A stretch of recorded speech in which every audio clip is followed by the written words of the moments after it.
সালাম দেন।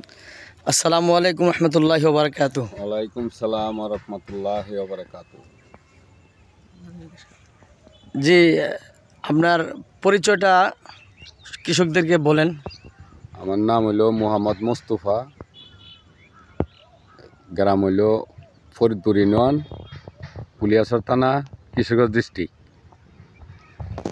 জি, আপনি যে এখানে কত শতাংশ জমির মধ্যে লাল শাক বুনেছেন? প্রায় 40%। 40%। আপনি কার পরামর্শে এখানে এই লাল শাক বুনেছেন? এটা আনছিলাম সাইকেল মিয়ার দোকান থেকে।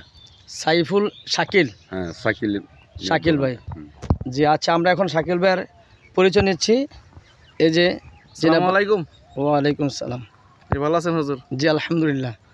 আমার পরিচয় হচ্ছে, আমার নাম মোহাম্মদ শাকিল মিয়া, ডিপ্লোমা কৃষিবিদ। আমার প্রতিষ্ঠানের নাম হচ্ছে মেসার্স তাসবি এন্টারপ্রাইজ, ফরিদপুর, কুলিয়ারচর, কিশোরগঞ্জ।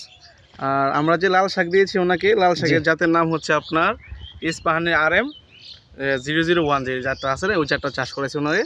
আজকে এই লাল শাকের বয়স হচ্ছে 20 দিন। জি, আপনি দেখেন কি সুন্দর শাক হয়েছে, ইনশাল্লাহ দেখতে পারেন আপনি। আচ্ছা, আমি জানতে চাই এই লাল শাক কতদিনের ভিতরে আপনার বিক্রি করা যায়, হারভেস্ট করা যায়? এটা হচ্ছে আপনার 20 থেকে 21 দিনের ভিতর জমি থেকে আর কি হারভেস্ট করা যায়। আজকে এই গাছের বয়স হচ্ছে আপনার 20 দিন। আচ্ছা, আমি একটা জিনিস জানতে চাই, এই কৃষকদের উদ্দেশ্যে বলবেন, আপনার সবজির মধ্যে অতি তাড়াতাড়ি লাভবান হওয়া যায়? জি, অল্প সময়ে আপনার যদি কারো ফসল উৎপাদন করার ইচ্ছা থাকে এবং অল্প সময়ে অধিক মুনাফা অর্জন করার ইচ্ছা থাকে, সেজন্য আপনারা লাল শাক চাষ করতে পারেন। এটা আমার পরামর্শ। তো কৃষকদের উদ্দেশ্যে আপনি আর দু একটি কথা বলেন। অবশ্যই আপনারা ভালো মানের এবং ভালো জাতের বীজ সংগ্রহ করবেন এবং ভালো পরামর্শ গ্রহণ করবেন, এটাই আমার বলার। আচ্ছা, আরেকটা হলো, আপনার লাল শাক ভালো হওয়ার জন্য, মানে ভালো উৎপাদন হওয়ার জন্য কেমন মাটির প্রয়োজন? লাল শাক আপনার ভালো উৎপাদনের জন্য আপনার হচ্ছে বেলে দোআঁশ মাটি সবচেয়ে উত্তম। বেলে দোআঁশ মাটি থাকলে দেখা গেছে আপনার দ্রুত শাকটা ভালো হয় এবং সহজে পানি নিষ্কাশন হয়ে যায় আর কি। গাছটা আপনার খুব দ্রুত বৃদ্ধি পায় আর কি, বেলে দোআঁশ মাটি হোক। আচ্ছা আচ্ছা, লাল শাক স্বাস্থ্যের জন্য এটা কেমন? খুবই ভালো। লাল শাক তো স্বাস্থ্যের জন্য খুবই ভালো, আমরা সবাই জানি ইনশাল্লাহ। জি জি, তা আপনাকে শাকিল ভাই অসংখ্য ধন্যবাদ। ধন্যবাদ আপনাকে। আসসালামু জি, আলাইকুম। ওয়ালাইকুম আসসালাম। যে কৃষক ভাই, আপনি এই যে জমিটা চাষ করছেন, সর্বপ্রথম কয়টা চাষ দিয়েছিলেন?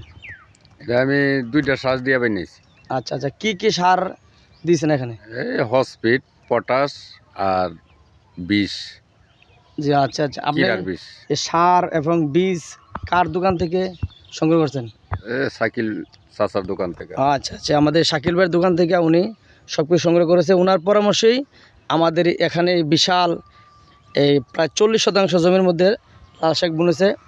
তাই আপনারা যারা অল্প সময়ে ভালো টাকা উৎপাদন করতে চান, তারা লাল শাক বুনতে পারেন। তা এই পর্যন্তই, আজকের মতো এখানে বিদায় নিলাম। আসসালামু আলাইকুম রহমতুল্লাহি ওয়া বারাকাতুহু।